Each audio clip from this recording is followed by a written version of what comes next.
Citizens were out capturing their own moments of Kyrgyz history Thursday.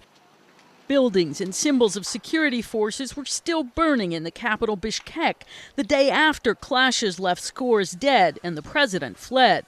Kurmanbek had been the personal target of many outraged protesters, angry about power price hikes and opposition claims of nepotism and corruption.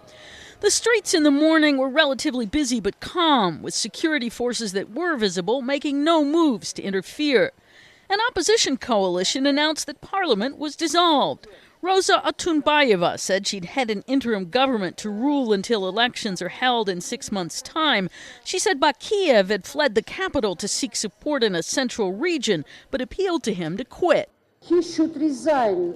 His business is finished in Kyrgyzstan, and so all those people who have been killed and who got wounds, they are victims of this regime. The international community had a measured reaction. The UN chief said he was sending a special envoy and called for calm, as did Russian Prime Minister Vladimir Putin.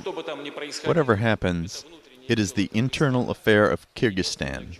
The only thing I am calling for, on the part of the authorities as well as the opposition, is to show restraint and not allow violence.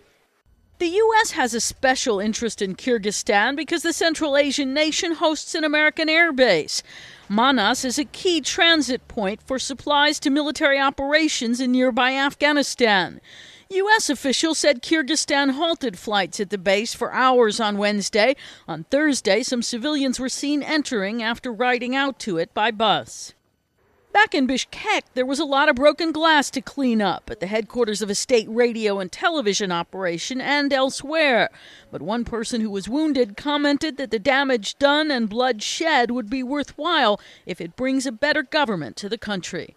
Karen Sloan, The Associated Press.